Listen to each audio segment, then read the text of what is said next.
आप सभी भक्तों को जय श्री विष्णु। बोले श्री सत्यनारायण भगवान की जय। आप सभी का फिर से स्वागत है हमारे चैनल व्रत विधि ज्ञान में। आज आप सुनेंगे अधिक मास की पूर्णिमा पर सत्यनारायण भगवान की व्रत कथा। आइए श्रद्धा और भक्ति के साथ सुनते हैं इस पवित्र कथा को। बोले श्री सत्यनारायण भगवान की जय। एक समय नैमिषारण्य तीर्थ में शौनकादिक 88,000 ऋषियों ने श्री सूत जी से पूछा, हे प्रभु, इस कलयुग में वेद विद्या रहित मनुष्य को प्रभु भक्ति किस प्रकार मिलेगी तथा उनका उद्धार कैसे होगा। इसलिए हे मुनि श्रेष्ठ, कोई ऐसा तप बताइए जिससे थोड़े समय में पुण्य प्राप्त होवे तथा मनोवांछित फल मिले। वह कथा सुनने की हमारी इच्छा है। सर्वशास्त्र ज्ञाता श्री सूत जी बोले, हे वैष्णवों में पूज्य, आप सबने प्राणियों के हित की बात पूछी है। अब मैं उस श्रेष्ठ व्रत को आप लोगों से कहूँगा जिस व्रत को नारद जी ने लक्ष्मी नारायण से पूछा था। ओ लक्ष्मीपति ने मुनि श्रेष्ठ नारद जी से जो कहा था वो आप सभी ध्यान से सुनो।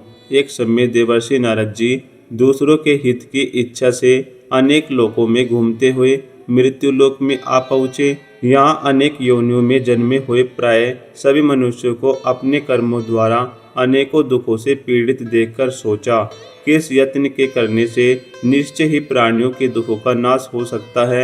ऐसा मन में सोचकर विष्णु लोक को गए।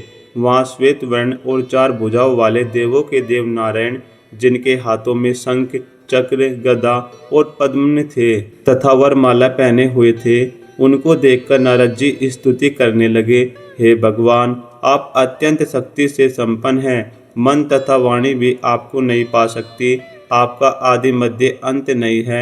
निर्गुण स्वरूप सृष्टि के आदि भूत व भक्तों के दुखों को नष्ट करने वाले हो, आपको नमस्कार है। नारद जी से इस प्रकार की स्तुति सुनकर विष्णु भगवान बोले, हे मुनि श्रेष्ठ, आपके मन में क्या बात है?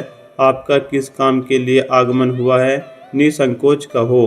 तब नारद मुनि बोले, हे प्रभु, मृत्यु लोक में सब मनुष्य जो अनेक योनियों में पैदा होकर अपने अपने कर्मों के द्वारा अनेक प्रकार के दुखों से दुखी हो रहे हैं, हे नाथ, मुझ पर दया रखते हो तो बतलाइए कि उन मनुष्यों के सब दुख थोड़े से ही प्रयत्न से कैसे दूर हो सकते हैं। भगवान श्री हरि बोले, हे नारद, तुमने मनुष्य के कल्याण के लिए अत्यंत उत्तम प्रश्न किया है। अब मैं तुम्हें एक ऐसा महान व्रत बताता हूँ जिसे करने से मनुष्य संसार के मोह और दुखों से मुक्त हो जाता है। यह व्रत स्वर्ग और मृत्यु लोक दोनों में दुर्लभ है, अत्यंत पुण्य देने वाला है। प्रेम पूर्वक मैं तुमसे कहता हूँ, जो मनुष्य विधि विधान से श्री सत्यनारायण भगवान का व्रत करता है वह जीवन भर सुख भोगता है। भगवान के मधुर वचन सुनकर देवर्षि नारद हाथ जोड़कर बोले, हे प्रभु, इस व्रत का फल क्या है? इसकी विधि क्या है? सबसे पहले यह व्रत किसने किया था और किस दिन यह व्रत करना चाहिए? कृपा करके सब विस्तार से बतलाइए। तब भगवान बोले, यह व्रत मनुष्य के दुख, शोक और दरिद्र को दूर करने वाला है। यह धन, धान्य, सौभाग्य और संतान प्रदान करने वाला तथा हर स्थान पर विजय दिलाने वाला है। जो मनुष्य श्रद्धा और भक्ति के साथ किसी भी शुभ दिन प्रातःकाल या संध्या समय श्री सत्यनारायण भगवान की पूजा करता है वह अवश्य सुख प्राप्त करता है। मनुष्य को चाहिए कि वह ब्राह्मणों, बंधु बांधवों और परिवार सहित धर्म पूर्वक भगवान का पूजन करे।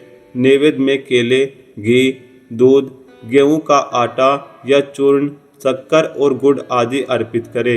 यदि गेहूं उपलब्ध न हो तो साठी के चावल का चूर्ण भी ले सकता है। जो भी शुद्ध और भक्षण योग्य पदार्थ हो उन्हें भक्ति भाव से भगवान को अर्पण करे। इसके बाद ब्राह्मणों और अतिथियों को भोजन कराए, फिर स्वयं प्रसाद ग्रहण करे। पूजा के पश्चात भजन, कीर्तन, नृत्य, गीत और भगवान के नाम का स्मरण करते हुए समय बिताए।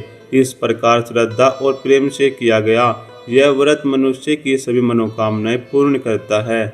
विशेषकर कलयुग में यही मोक्ष प्राप्त करने का सबसे सरल और श्रेष्ठ उपाय है। सूत जी बोले, हे ऋषियों, अब मैं आपको उस पवित्र कथा का वर्णन सुनाता हूँ जिसने सबसे पहले इस व्रत को किया था।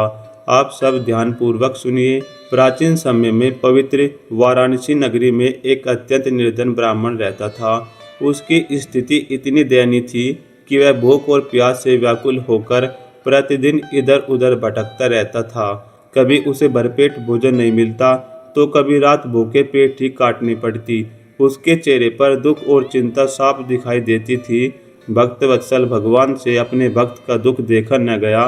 तब श्री सत्यनारायण भगवान ने एक वृद्ध ब्राह्मण का रूप धारण किया और उसके पास पहुंचकर प्रेम से बोले, हे विप्र, तुम प्रतिदिन इतने दुखी होकर पृथ्वी पर क्यों भटकते रहते हो? तुम्हारे मन में कौन सा कष्ट है, मुझे बताओ, मैं सुनना चाहता हूँ। वह निर्धन ब्राह्मण दुखी स्वर में बोला, हे भगवान, मैं बहुत गरीब ब्राह्मण हूँ। भिक्षा मांगकर किसी तरह अपना जीवन बिताता हूँ। कई बार भोजन भी नसीब नहीं होता। यदि आप मेरे दुख दूर करने का कोई उपाय जानते हो तो कृपा करके मुझे बताइए। तब वृद्ध ब्राह्मण के रूप में स्वयं भगवान बोले, हे श्रेष्ठ ब्राह्मण, श्री सत्यनारायण भगवान का व्रत मनुष्य की सभी मनोकामनाएं पूर्ण करने वाला है। जो श्रद्धा और भक्ति से यह व्रत करता है उसके सभी दुख दूर हो जाते हैं।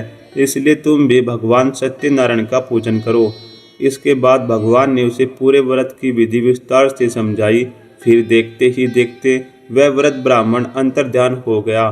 तब उस निर्धन ब्राह्मण को समझ आ गया कि वह स्वयं श्री सत्यनारायण भगवान ही उसे दर्शन देकर गए थे। उस दिन से ब्राह्मण के हृदय में अपार श्रद्धा जाग उठी। उसने निश्चय किया, मैं अवश्य श्री सत्यनारायण भगवान का व्रत करूंगा। उसके मन में भगवान के प्रति इतनी भक्ति उमड़ पड़ी कि पूरी रात उसे नींद तक न आई।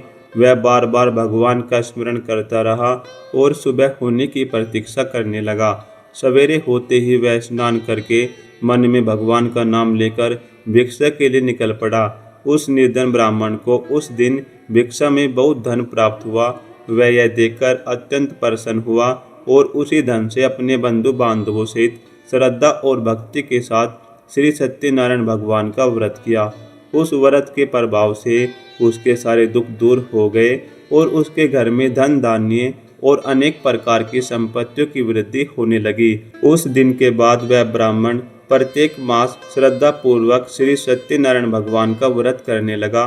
जो भी मनुष्य श्रद्धा और भक्ति से इस व्रत को करता है वह सभी दुखों और कष्टों से मुक्त हो जाता है। सूत जी बोले, हे श्रेष्ठ ब्राह्मणों, इस प्रकार भगवान नारायण ने देवर्षि नारद से जो पवित्र व्रत किया था वही मैंने तुमसे कहा। अब और क्या कहूँ? तब सभी ऋषि मुनि विनम्र भाव से बोले, हे मुनीश्वर, उस ब्राह्मण से यह व्रत सुनकर संसार में और किन किन लोगों ने यह व्रत किया, हम वह सब कथा सुनना चाहते हैं, क्योंकि हमारे मन में इसके प्रति अत्यंत श्रद्धा उत्पन्न हो रही है। सूत जी बोले, हे मुनियों, अब मैं तुम्हें उन लोगों की कथा सुनाता हूँ जिन्होंने श्रद्धा पूर्वक यह व्रत किया और भगवान की कृपा प्राप्त की। एक समय वही ब्राह्मण अपने धन और ऐश्वर्य के अनुसार बंधु बांधवों सहित श्री सत्यनारायण भगवान का व्रत कर रहा था। उसी समय एक बूढ़ा लकड़हारा वहां आ पहुंचा। वह अपने सिर पर लकड़ियों का भारी बोझ लेकर आया था और प्यास तथा थकान से व्याकुल होकर ब्राह्मण के घर के भीतर चला गया। वहां उसने देखा कि सभी लोग बड़े प्रेम और श्रद्धा से भगवान का पूजन कर रहे हैं। वातावरण में भजन कीर्तन हो रहा था, भगवान के नाम का गुणगान हो रहा था और चारों ओर भक्ति का सुंदर वातावरण फैला हुआ था। यह सब देखकर उस लकड़हारे ने विनम्रता से ब्राह्मण को प्रणाम किया और हाथ जोड़कर बोला, हे ब्राह्मण देव, आप यह कौन सा व्रत कर रहे हैं? इसके करने से क्या फल मिलता है? कृपा करके मुझे भी इसके विषय में बताए। ब्राह्मण ने प्रेम पूर्वक कहा, यह श्री सत्यनारायण भगवान का व्रत है। यह व्रत मनुष्य की सभी मनोकामनाएं पूर्ण करने वाला है। इसी व्रत की कृपा से मेरे घर में धन धान्य और सुख समृद्धि की वृद्धि हुई है। भगवान सत्यनारायण अपने भक्तों के सभी दुख दूर कर देते हैं। ब्राह्मण के मुख से यह पवित्र कथा सुनकर वह बूढ़ा लकड़हारा अत्यंत प्रसन्न हुआ। उसने श्रद्धा से भगवान का चरणामृत ग्रहण किया, प्रसाद पाया और भगवान को प्रणाम करके अपने घर की ओर चल पड़ा। रास्ते भर उसके मन में यही विचार चलता रहा, आज नगर में लकड़ियाँ बेचकर जो भी धन मिलेगा उसी से श्री सत्यनारायण भगवान का व्रत करूँगा। ऐसा संकल्प करके वह लकड़हारा लकड़ियों का गट्ठर सिर पर रखकर उस सुंदर नगर में पहुंचा। जहाँ धनवान लोग रहते थे। उस दिन भगवान की कृपा से उसकी लकड़ियाँ पहले की अपेक्षा चौगुने मूल्य में बिक गई। इतना धन पाकर वह बूढ़ा लकड़हारा अत्यंत आनंदित हुआ। उसने उसी धन से पक्के केले, शक्कर, घी, दूध, दही, गेहूं का आटा और व्रत की अन्य सभी आवश्यक सामग्री खरीदी। फिर वह प्रसन्न मन से अपने घर पहुंचा। घर जाकर उसने अपने भाइयों और परिवार वालों को बुलाया और विधि विधान से श्रद्धा पूर्वक श्री सत्यनारायण भगवान का पूजन तथा व्रत किया। उस व्रत के प्रभाव से वह बूढ़ा लकड़हारा धन, पुत्र और सभी प्रकार के सुखों से संपन्न हो गया। उसने जीवन भर संसार के समस्त सुखों का भोग किया और अंत समय में भगवान की कृपा से वैकुंठ धाम को प्राप्त हुआ। सूत जी बोले, हे श्रेष्ठ मुनियों, अब मैं तुम्हें आगे की कथा सुनाता हूँ। प्राचीन समय में उल्कामुख नाम का एक बुद्धिमान और धर्मात्मा राजा था। वह सत्य बोलने वाला, जितेंद्रिय और अत्यंत दयालु था। वह प्रतिदिन देवी स्थानों में जाकर भगवान का दर्शन करता, ब्राह्मणों का आदर करता और गरीबों को धन देकर उनके कष्ट दूर करता था। उसकी पत्नी अत्यंत सुंदर और पतिव्रता थी। उसका मुख कमल के समान शोभ्यमान था। भद्रशिला नदी के पवित्र तट पर राजा और उनकी रानी ने श्रद्धा और भक्ति के साथ श्री सत्यनारायण भगवान का व्रत और पूजन किया। उसी समय वहाँ एक साधु वैश्य आया। उसके पास व्यापार के लिए बहुत सा धन और अनेक प्रकार का सामान था। उसने अपनी नाव नदी के किनारे रुकवाई और स्वयं राजा के पास आ गया। राजा को बड़े भक्ति भाव से भगवान का व्रत करते देखकर वह विनम्रता से बोला, हे राजन, आप अत्यंत श्रद्धा और भक्ति से यह कौन सा पूजन कर रहे हैं? कृपा करके मुझे भी इसके विषय में बताइए।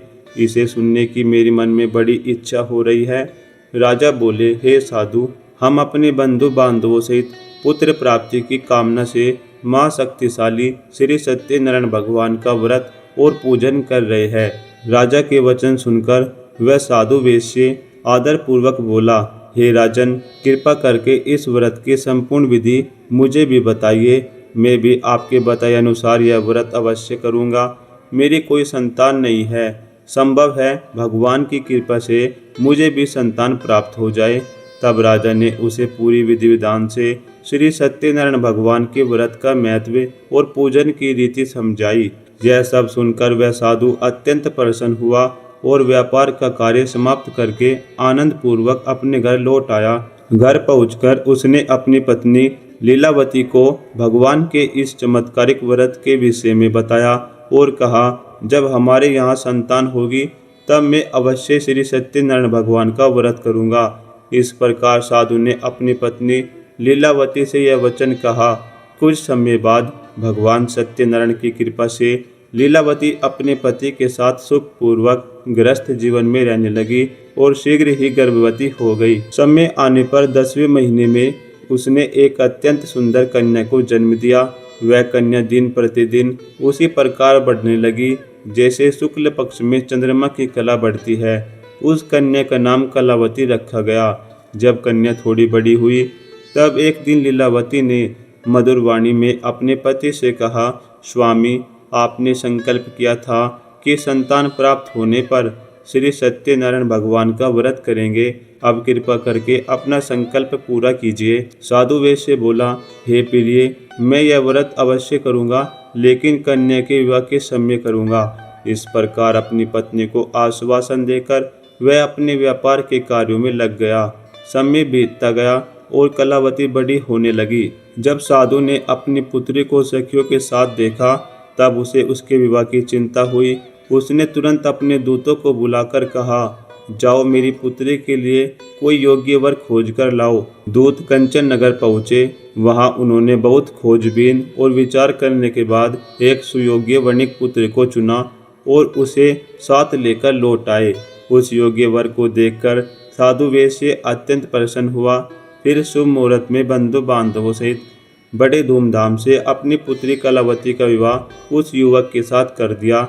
लेकिन दुर्भाग्यवश विवाह के समय भी वह श्री सत्यनारायण भगवान का व्रत करना भूल गया। यह देखकर भगवान सत्यनारायण अप्रसन्न हो गए और उन्होंने क्रोधित होकर उसे श्राप दिया, तुम्हें घोर दुख प्राप्त होगा। कुछ समय बाद वह साधु वेश्य अपने दामाद के साथ व्यापार करने के लिए समुद्र के समीप स्थित रत्नपुर नगर गया।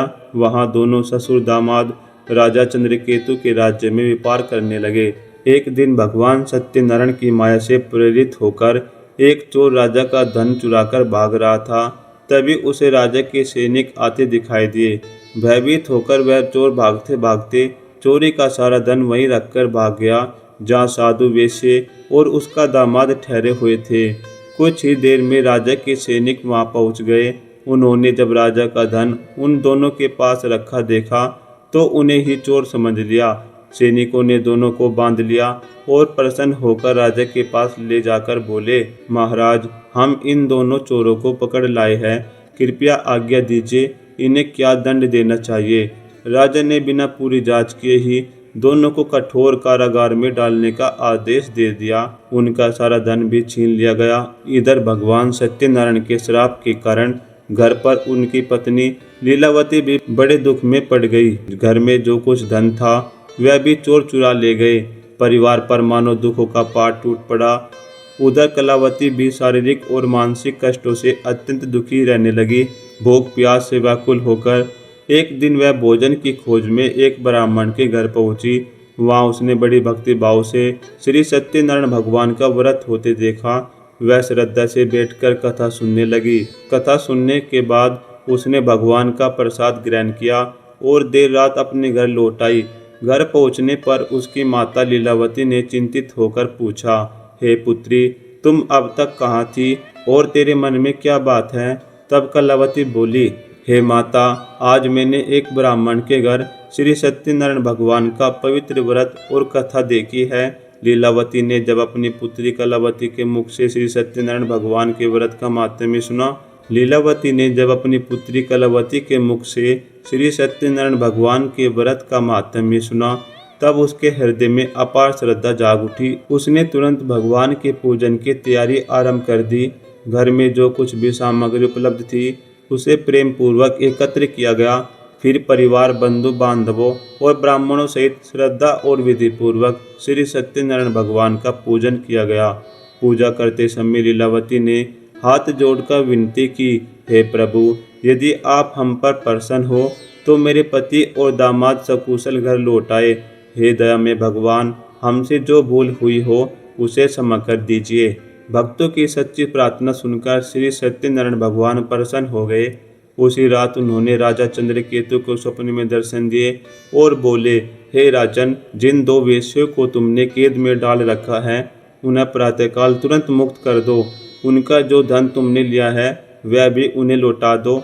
यदि ऐसा नहीं किया तो मैं तुम्हारा धन, राज्य, पुत्र और समस्त वैभव नष्ट कर दूंगा। इतना कहकर भगवान अंतर्ध्यान हो गए।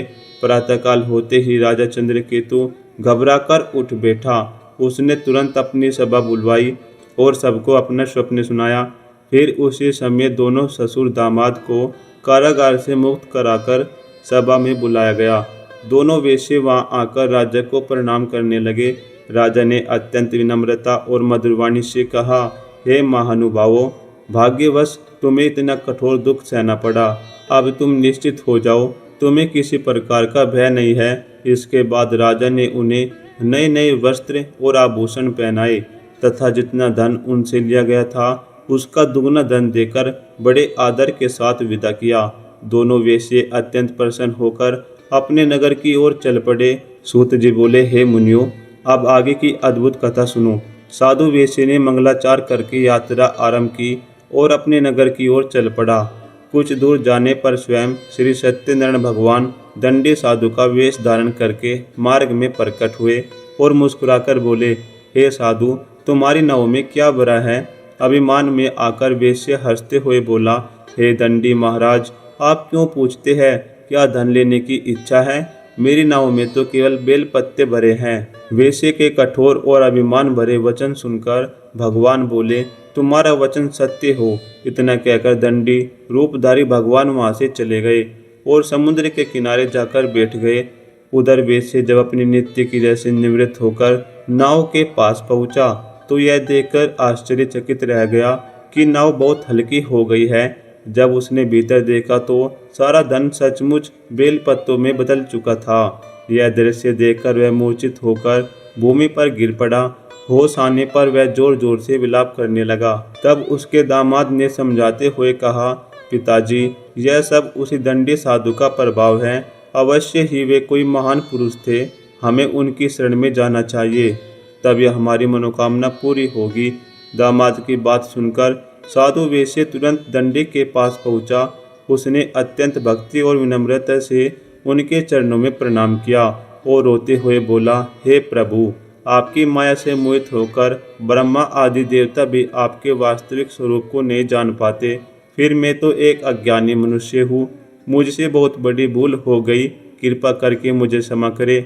मैं अपने सामर्थ्य के अनुसार आपकी पूजा करूँगा। मेरी रक्षा कीजिए और मेरी नाव को पहले की तरह धन से भर दीजिए।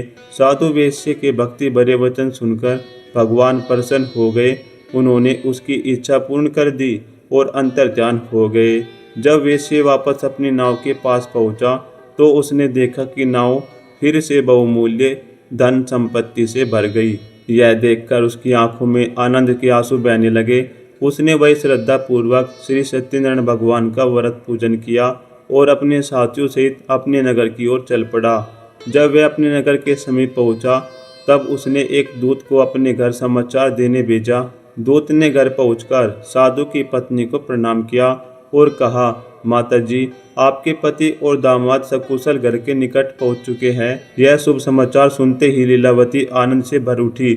उसने तुरंत भगवान सत्यदेव का पूजन किया और अपनी पुत्री कलावती से कहा, हे पुत्री, मैं अपने पति के दर्शन करने जा रही हूँ। तुम पूजा का कार्य पूरा करके शीघ्र आ जाना। माता की बात सुनकर कलावती अत्यधिक उत्साह में भगवान का प्रसाद खाए बिना ही पति से मिलने के लिए दौड़ पड़ी। भगवान के प्रसाद का अनादर होने से सत्यदेव अप्रसन्न हो गए। उसी क्षण कलावती का पति नाव सहित जल में अदृश्य हो गया। जब कलावती ने अपने पति को वहां न देखा तो वह विलाप करती हुई भूमि पर गिर पड़ी। अपनी पुत्री को रोते हुए देखकर साधु वेश्य भी अत्यंत दुखी हो गया। वह हाथ जोड़कर भगवान से प्रार्थना करने लगा, हे प्रभु, मुझसे या मेरे परिवार से जो भी भूल हुई हो, कृपा करके उसे क्षमा कर दीजिए। तब भक्तों पर दया करके भगवान प्रसन्न हो गए और आकाशवाणी हुई, हे साधु, तेरी पुत्री भगवान का प्रसाद छोड़कर आई है।